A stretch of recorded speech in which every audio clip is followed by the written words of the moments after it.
Many years ago, an evil alien named Cherno attempted to conquer the whole universe with the Wave Eater, which can destroy anything it touches.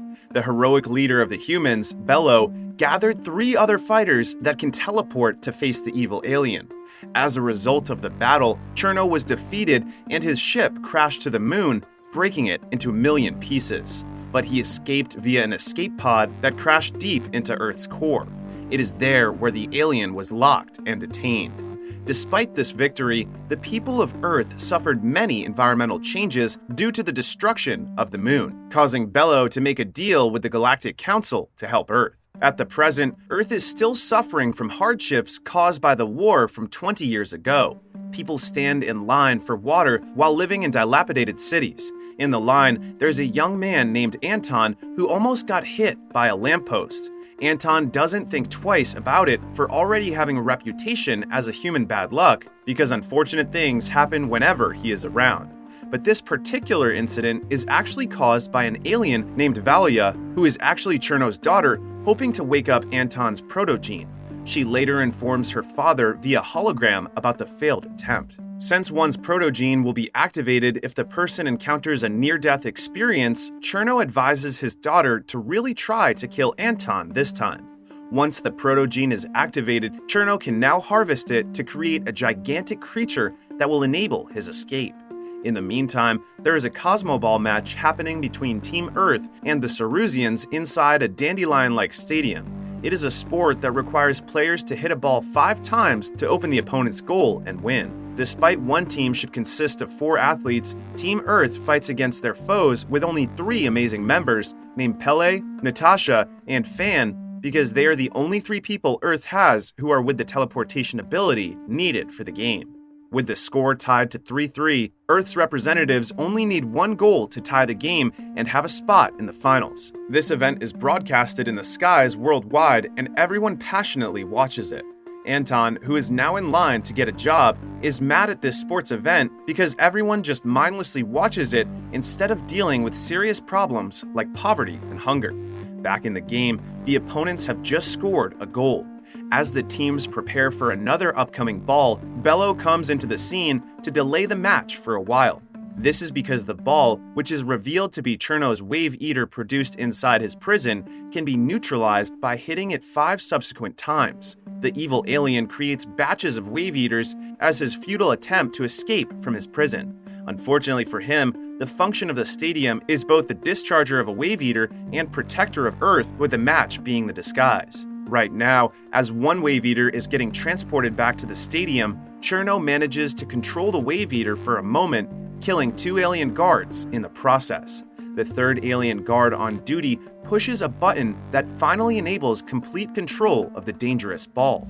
Once secured, Bello gets out of the playing field, resuming the match. Outnumbered, Team Earth still scores a goal, ensuring their spot in the finals against the Amazonians. The audience both inside the stadium and worldwide erupt due to this victory. With this conclusion, the people present in the stadium promptly return to their houses.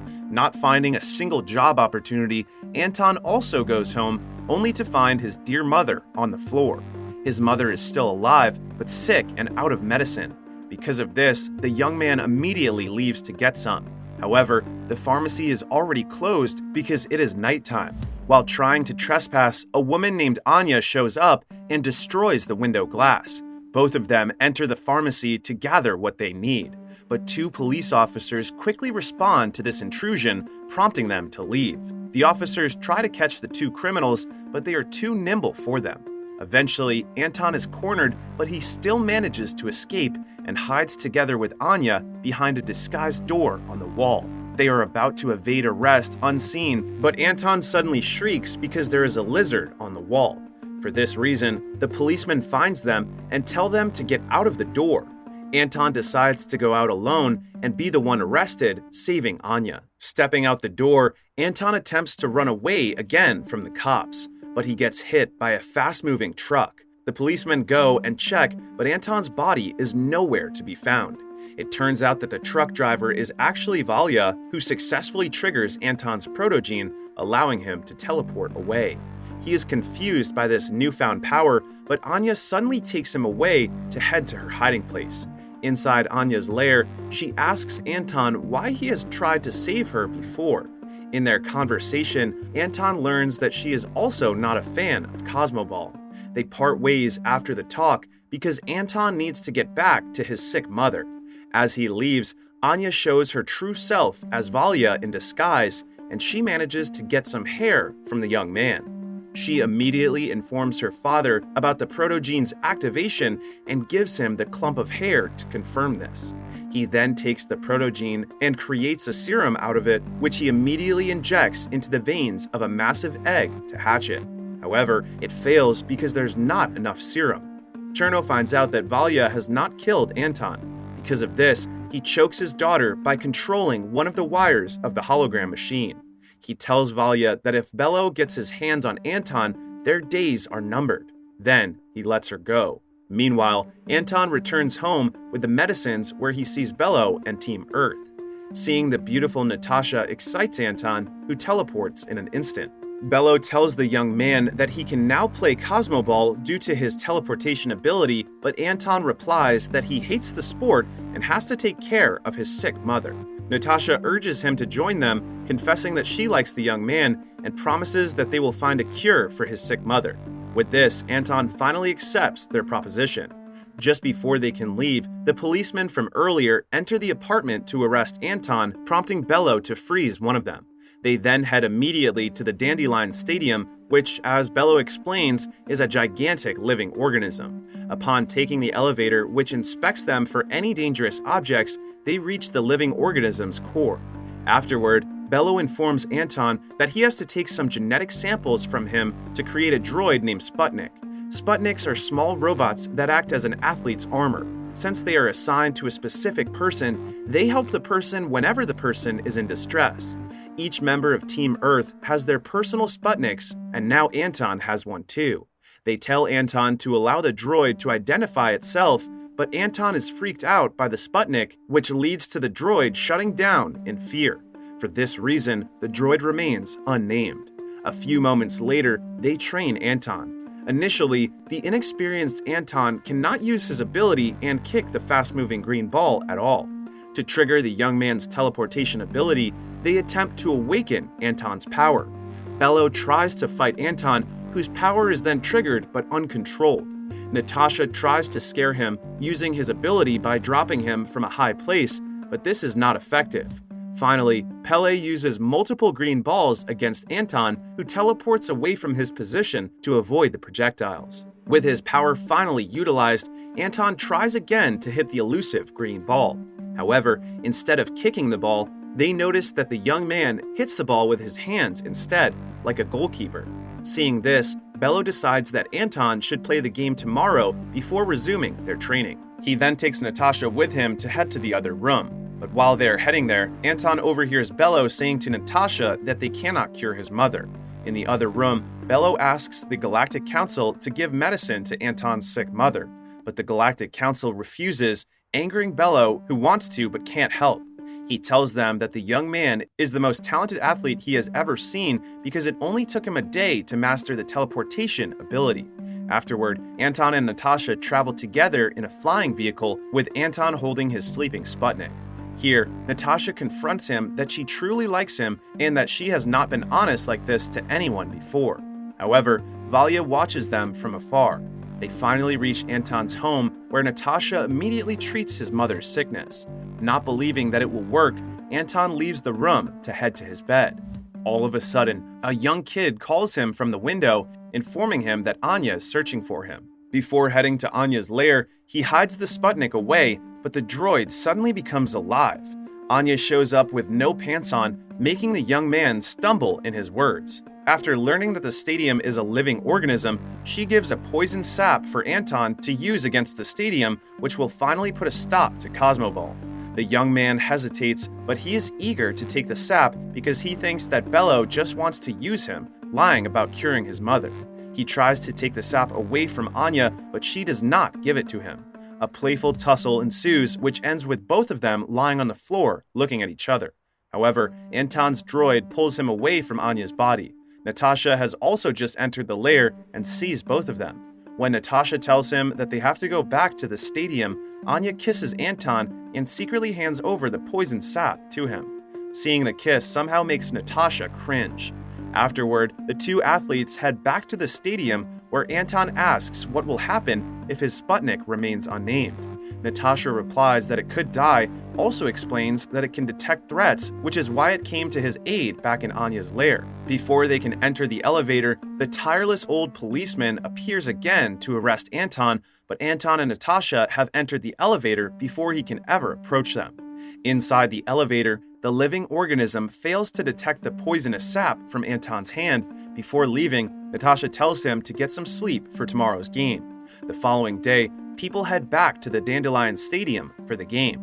The four of them are greeted by excited Bello, who is proud of finally having a complete four-man team for the first time. The athletes dress up in their Cosmoball outfits using their droids. At first, Anton does not know how to do the same, but Fan tells him to just imagine that they are one.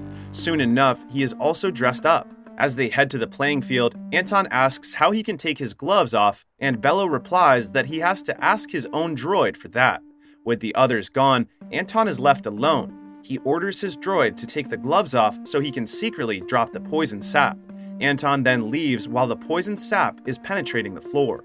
Before the game, he lines up with his teammates beside the gigantic Amazonians. Finally, both teams head out to the playing field, greeted by the loud cheering of the Cosmoball crowd. The commentator announces Anton's first appearance, and the crowd chants his name in unison. Back in his house, his mother watches the game, and she is noticeably much healthier than before. The policeman is also there, but he has already given up in pursuing Anton. But as soon as the game starts, the young man just sits down during the action, refusing to participate. Witnessing this, the people begin to chant that he is a quitter. For this reason, Bello stops the game and asks Anton to come with him. The young man confronts Bello for lying to him about his mother's medications. However, Natasha shows him that his mother is now in a healthier state because the Galactic Council has approved her treatment. Bello then decides to reveal the truth behind the beloved sport to Anton. Choosing the Cosmoball match as a disguise is for the purpose of inspiring the people watching worldwide. Realizing his mistake of dropping the poisonous sap from earlier, Anton immediately runs back to retrieve the accursed object. However, it is already too late as the sap has now seeped through the stadium's walls, infecting and weakening it. At this point, the game starts again as a new Wave Eater ball gets thrown out to the playing field. Anton quickly heads to the field to warn the audience about the infection, but nobody notices him except for Bello. Although Bello proceeds to freeze the crippling infection, it is already too late because it has weakened the force field that protects the audience. Because of this, the Dandelion Stadium commences its emergency evacuation protocol, shooting away the audience in escape pods. But one of the escape pods gets stuck due to the infection, and Natasha speedily comes to help. Meanwhile, the device that restrained the Wave Eater also gets weakened, and the destructive ball comes flying again. One of the athletes kicks the Wave Eater, heading toward Natasha away, while Anton teleports to get her out of harm's way. The young man then proceeds to hit it 3 more times before losing consciousness due to the Wave Eater's explosions. The destructive ball finally gets neutralized by Pele hitting it for the final time. Not long after, Anton wakes up again and finds both his teammates and the Amazonians praising him for his heroic moves earlier. Later, Anton locks his Sputnik on the stadium's wall because he needs to confront Anya without the droid's help. And so, he heads back to Anya's lair, only for him to get frozen when Anya throws a violet-colored powder on his face. With him now unable to move, Anya reveals her true form. She admits that she is the cause of his bad luck ever since, but also confesses her admiration for him. After telling him the truth, Valia proceeds to take his blood that she delivers immediately to Cherno and leaves. With this, Cherno hatched the egg. With what's inside, he will conquer the universe, which turns out to be a cute, fuzzy, enormous white creature. Anton's Sputnik later arrives to see its unconscious owner. Seeing the young man's wounds, the droid decides to sacrifice its life for Anton by sustaining him with its life force. Anton then comes back to life. Bello and Natasha arrive just in time for his awakening. It is here that Bello hears Cherno calling his name via the hologram. Here, the evil alien refers to Bello as his creator, telling him that he will be spared if they team up together. Natasha confronts Bello about this, but the white-haired man doesn't respond. Outside, Team Earth, Sarusians, and Amazonians all witness Cherno's diabolical yet cute creation. After Valia gets inside Cherno's ship that controls the gigantic creature, the evil alien takes it to space where it produces wave eaters. A few moments later, Bello has decided to reveal the truth behind Cosmoball to the people of Earth. Despite imminent danger, he promises them all that he and the athletes will do their best to protect this planet. Meanwhile, Anton returns to his home where he lies on the ground with his Sputnik. He admits to his mother that he has ruined things. She tells him that it is okay to make mistakes as long as one takes responsibility for them and fixes them. Meanwhile, Bello has taken his Dandelion ship away from the planet to join the fight against Cherno. But Natasha confronts him for not answering the earlier question about the evil alien referring to him as Creator. Bello finally admits that he has indeed created Cherno. His intention is to only create a being that will aid him, much like how Sputniks help the person they are assigned to. However, his mistake is giving him feelings without helping foster those emotions. As a result of his negligence, Cherno learned some unsafe knowledge that eventually led to the evil alien's banishment. Back to Cherno, the evil alien who has just made his wave eaters. The athletes all get in position to prevent the destructive balls from devastating Earth by hitting them 5 times. At the same time, Cherno and his creature are surrounded by the galactic fleet's full force. However, he just laughs at this because he knows the creature is much greater. True enough, the fleet's restraining devices are no match against the strong and agile white creature who swiftly dismantles the fleet with ease. All Bello and Natasha can do is helplessly watch the slaughter. Afterward, they pursue Cherno. Back on Earth, the athletes are now getting tired from defending Earth. Meanwhile, Anton has finally connected with his droid, who introduces itself to him as Mowgli. With Mowgli now okay, Anton has become revitalized, turning into a superhero. At the same time, the people, including Anton's mom, retreat to the underground to hide away from the wave eaters. Here, Anton's mom and the police officer pursuing him earlier are romantically involved. Meanwhile, the young man jumps immediately to battle and saves some people, including Fan, whom he entrusts to the people. After doing this, he heads back to the sky where 2 wave eaters rush toward him. Although he hits the first one, the second one sends him back to the ground. Mowgli senses this and quickly flies to the young man to connect with him. Now dressed in athlete clothes, Anton flies back again and neutralizes a wave eater with just 1 kick, impressing the others. Back to the Dandelion ship, Bello has now entrusted the ship to Natasha, telling her to return to Earth while he handles Cherno alone.